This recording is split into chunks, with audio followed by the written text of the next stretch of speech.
Hi, in this video we'll be looking at the concept of the absolute value and how we can use our understanding of this concept to simplify expressions that contain absolute values. So let's get started. Let's say we have the number 5 and of course we have our number line. Let's place 0 right here. Well, we can place the number 5, 1, 2, 3, 4, 5 right there, right? So how far is the number 5 from 0? Well, the answer for that should be easy. It's 5 units away. This number 5 is 5 units away from 0. How about the number minus 5? This is minus 1, minus 2, minus 3, minus 4, minus 5. Right? How far away is minus 5 from 0? The answer to that question is also what? 5 units. So this is 5 units away from 0.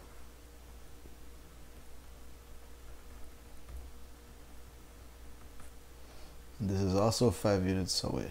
So when we are referring to the distance a number is away from 0, that is the absolute value. So the absolute value of minus 5, and we write that this way. These bars mean the absolute value of minus 5 is what? 5, because minus 5 is 5 units away from 0. And what's the absolute value of 5?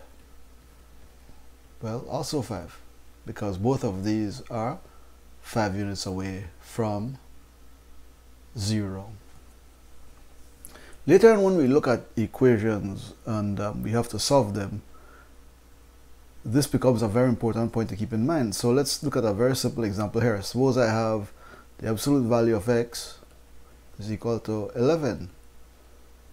Well, the answer for this then is x equal 11, right? Because if x is 11, the absolute value of 11, how far is 11 away from 0? 11. But you also have another answer, or x equal minus 11. Why? Because how far is minus 11 away from 0? 11 units also. Coming back to this example here, if we had given you a question like the absolute value of x is equal to 5, well, the answer would be x equal 5, because 5 is 5 units away from 0. But we have this other answer here, which is x equal minus 5. And again, as we've seen just now, minus 5 is 5 units away from 0. We can state this more formally in this way. The absolute value of x is x itself if x is a positive number. Right? So the absolute value of 11 is 11. Why? Because 11 is a positive number. And what's the absolute value of minus 11? Well, the absolute value of x is minus x if x is negative. That's what this is saying. And so since this is negative, the absolute value of it is the negative of that, which is 11. So take your time and make sure you understand this. This is not too hard, but if it's the first time you're seeing it, it can be a bit intimidating. I remember I felt a little bit intimidated when I first saw this many years ago. Let's look at some typical questions. I can have, let's say, the absolute value of minus 5, and I can ask if it's less than, greater than, or equal to the negative of the absolute value of minus 5. So this has to be a positive number, right? So just always bear in mind your number line, right?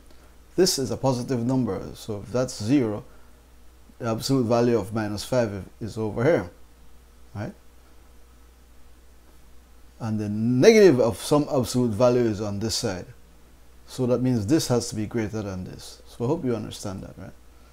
The absolute value of minus 5, 1, 2, 3, 4, 5. That's the absolute value of minus 5. And the absolute value of, the negative of the absolute value of minus 5, 1, 2, 3, 4, 5. The negative of it is there. Okay, so make sure you can answer questions like these. Don't confuse parentheses with the absolute value sign. So for example, if you have a question like minus and minus 16, and then you're asked to compare that with the absolute value of minus 16, well, just bring this back to what they are, right? The absolute value of minus 16 is what? 16. And the negative of negative 16 is 16. So obviously this has to be equal. Let's do one more. 8, and you're asked to compare that to the negative of minus 8.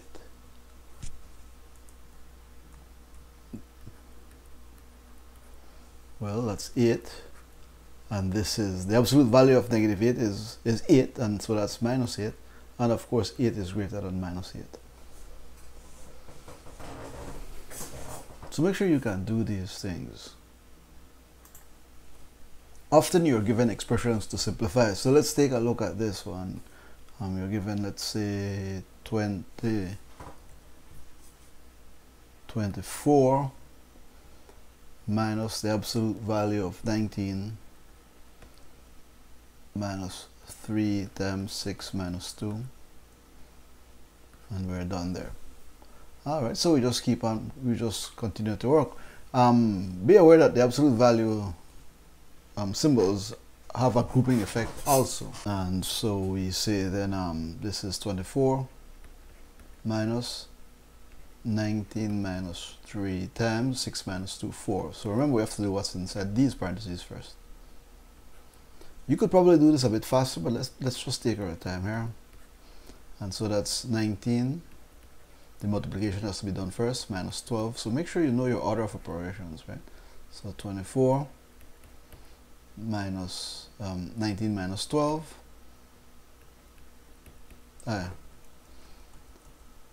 That's just 7. And of course, the absolute value of 7 is 7. So then that gives us 17. So that pretty much brings us to the end of this. This has been a short video. There's one last thing I'd like to look at, and that's the graph of y equal absolute value of x. So we haven't touched graphing yet, but I think we can introduce this here because we have had some exposure to graphing. Before we do this one, let's take a look and see what y equal x looks like. That should be something fairly easy for you to conceive, right? It looks something like that. If you go across 1, then you have to go 1. If you go across 2, you have to go up 2. If you go across minus 1, you have to come down, minus 1, and so on. But if it's the absolute value of x, then all these negative values then have to become positive, right? Because then the absolute value of negative 1 is 1. And so make sure you're familiar with this then.